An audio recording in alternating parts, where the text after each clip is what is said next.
இயேசு கிறிஸ்துவின் இனிதான நாமத்தில் இன்றைய ஆவிக்குரிய சிந்தனைக்கு உங்களை அன்புடன் வரவேற்கின்றோம்.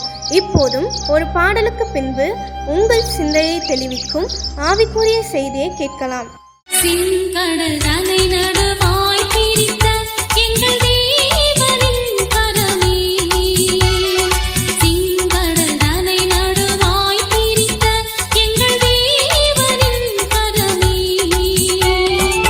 தாங்கிய தீர்ந்தாள் வரையும் தயவாய் மாதயவாய், தயவாய் மாதயவாய், தாங்கிய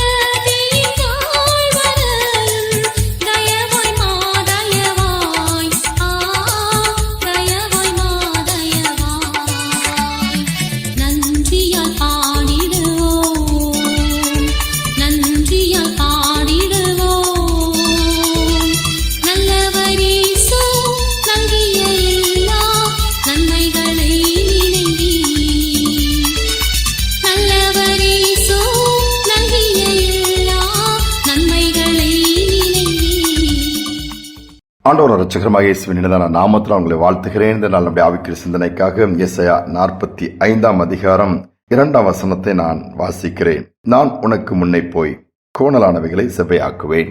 ஆண்டவர் நமக்கு முன் செல்லுகிற தேவனாய் இருக்கிறார். ஏன் முன் செல்ல வேண்டும்? கோணலானவைகள் செவ்வையாக வேண்டும் என்று சொன்னால், கரடு முரடானவைகள் சமமாக வேண்டுமானால், பள்ளங்கள் எல்லாம் நிரப்பப்பட வேண்டுமானால் நம்முடைய ஆண்டவர் முன் சென்றால் தான் அவைகள் கூடும்.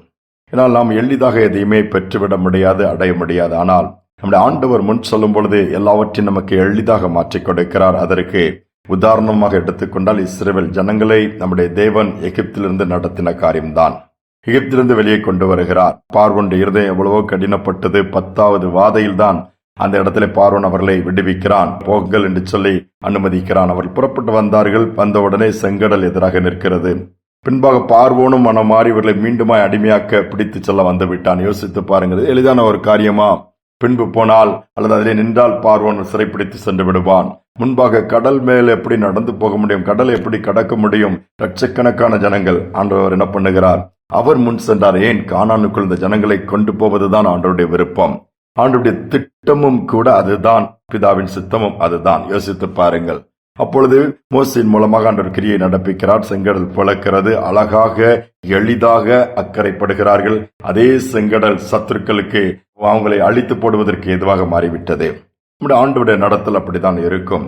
முன்பாக செல்லுவார் என்று சொன்னால் செங்கடல் வழி கொடுத்து தான் ஆக வேண்டும். இன்னைக்கு நமக்கு முன்பாக பல தடைகள் இருக்கலாம், செங்கடல்கள் இருக்கலாம், எரியோக்கள் இருக்கலாம், யோர்தான்கள் கரை புரண்டு ஓடலாம். ஆனால் கர்த்தர் நம்முடைய வாழ்க்கையிலே முன்பாக செல்லும்படியாக அனுமதிப்போம் என்று சொன்னால் அந்த பாதையை வழியாகத்தான் கடந்து போக வேண்டுமே ஒழிய வேறொரு பாதை கிடையாது. ஆனால் கர்த்தர் அந்த பாதை நமக்கு எளிதாக மாற்றிக் கொடுப்பார்.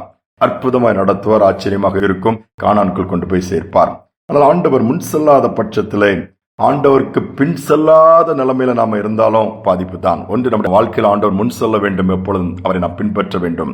சில நேரம் ஆண்டவர் நமக்கு முன்பாக போக ஆயத்தமா இருப்பார். நாம் அவரை பின்பற்ற விரும்பாமல் பணாந்தரத்திலே சுற்றி கொண்டிருக்க விரும்புவோம். அதுவும் நாம் அந்த ஆண்டவர் நியமித்ததை போய் ஏற்படுத்தினதை பெற்றுக்கொள்ள முடியாமல் போவதற்கு ஏதுவாய் மாறிவிடும். அப்படி வேண்டாம். ஆண்டவர் முன் செல்லும்படியாக ஜெபிப்போம். அவரை நாம் பின் செல்லுவோம். வழிகளை நமக்கு அழகாக மாற்றி கொடுப்பார். ஒரு பெரிய கம்பெனி, நிறைய பார்ட்னர்ஸ், அது நஷ்டத்தில் ஓட ஆரம்பித்தது. அது ஃபர்தரா டெவலப் பண்ண முடியல. அதுல 1-2 பார்ட்னர்ஸ் மட்டும் எதையாவது இந்த தொழிலை மேம்படுத்த வேண்டும் என்று முயற்சி எடுத்தாலும் மற்றவர்கள் தடையாக இருக்கிறார்கள். என்ன செய்வதுன்னு தெரியவில்லை. அது விற்று செட்டில் பண்ணிடலான்னாலும் ஆண்டவரை மகிமைப்படுத்தக்கூடிய காரியங்கள் அதில் இருந்ததினாலே அவர்களுக்கு மனமில்லை. மற்றவர்களை ஏதாவது பண்ணி பணத்தை கொடுத்தா போதும்னு சொல்லி நின்னாங்க. இது ஒரு எளிதான காரியம். பல கோடிகள் அதற்கு தேவைப்பட்டது. ஜெபிக்கும் பொழுது அதே கம்பெனி எடுத்து நடத்த பார்ட்னர்ஸ்க்கு ஆண்டவர் பேசுறாரு, இதை உங்க கையில கொடுப்பேன், நீங்க நடத்துங்கன்னா. வாய்ப்பே கிடையாது. அதற்கு எந்தவித ஒரு அறிகுறியும் கிடையாது. கையில பணமும் கிடையாது. கோடிக்கணக்கான பணம் வேண்டும். ஆனா என்ன, இது எளிதான காரியம் அல்ல. அதே நேரத்திலே உமக்கு சித்தமானால் நீங்க எங்களை நடத்தினீங்கன்னா, முன் சென்றால் இதை வாய்க்க பண்ணுங்க. அப்படி ஜெபிக்கும் பொழுது ஆண்டவர் என்ன பண்ணார்? மற்ற பார்ட்னர்ஸ் எல்லாத்துக்கும் செட்டில் பண்ணக்கூடிய ஒரு வழியை கர்த்தர் உண்டு பண்ணாரு.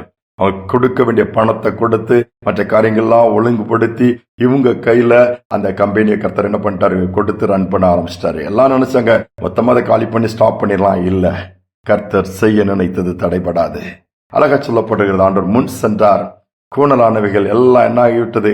சரியாகிவிட்டது. அந்த காரியத்தை பெற்றுக்கொள்ளக்கூடிய வாய்ப்பு உண்டாகிவிட்டது. தண்ணீரை சில நேரம் கடக்க வேண்டியது இருக்கும், தீயின் வழியாக கடந்து செல்ல வேண்டியது இருக்கும், சில மனிதர்கள் மேல் ஏறி மிதித்து நடந்து போக வேண்டிய ஒரு பாதையும் இருக்கும். ஆனாலும் கர்த்தர் அவைகள் எல்லாம் தாண்டி செழிப்பான ஒரு இடத்தை வைத்திருக்கிற கொண்டு போய் சேர்ப்பார். அவர் சோர்ந்து போக வேண்டாம். ஆண்டவரை நம்முடைய வாழ்க்கையில முன் செல்லும்படியாக அனுமதிப்போம். நாம் அவரை தொடர்ந்து பின் செல்லுவோம். கரடானவைகள், கடினமானவைகள் எல்லாவற்றையும் லகுவாய் மாற்றி எளிதாக அதை பெற்றுக்கொள்ள முடியும். ஏன், எளிதாக பெற்றுக்கொள்ள முடியாததை கூட நம்முடைய தேவன் மூலமாக நாம் எளிதாக அதை சுதந்திரிக்க முடியும். ஜெபிப்போம். அன்பின் தகப்பனே, நீர் எங்களுக்கென்று நியமித்து வைத்திருக்கிற மேன்மையான ஆசீர்வாதங்கள் பெரிதப்பா. அதனுடைய மேன்மை நாங்கள் உணர்ந்தவர்களாய் தொடர்ந்து அதை பெற்றுக்கொள்ளத்தக்கதாய், பிடித்துக் கொள்ளத்தக்கதாய், அதை பிடித்துக் கொள்ள வேண்டும், அதை பெற்றுக்கொள்ள வேண்டும்னா எளிதான காரியம் அல்ல. ஆனால் நீர் முன் சொல்லும் பொழுது வேதத்திலே உடைய வார்த்தையின்படி நீர் முன்னே போய் கோணலானவைகளை செவ்வையாக்குவேன் சொன்ன வார்த்தையின்படி செவ்வையாக்கி கொடுப்பதற்காய் ஸ்தோத்திரம். கோணலானவைகள் மாறுவதற்காய் ஸ்தோத்திரம். வழி திறப்பதற்காய் ஸ்தோத்திரம். சத்துருக்கள் கிரியைகள் அழிக்கப்படுவதற்காக நன்றி.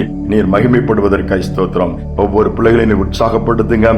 தடைகள் மாறட்டும். பல வருடங்கள் காத்திருக்கிற காரியங்கள் நிறைவேறட்டும். எல்லா சூழ்நிலையும் சாதகமாகட்டும். துதிக்கான மகிமை ஏற்றுக்கொள்ளும் இயேசுவின் நாமத்தில் பிதாவே, ஆமேன், ஆமேன். கர்த்தர் நமக்கு முன்பாக போவார்.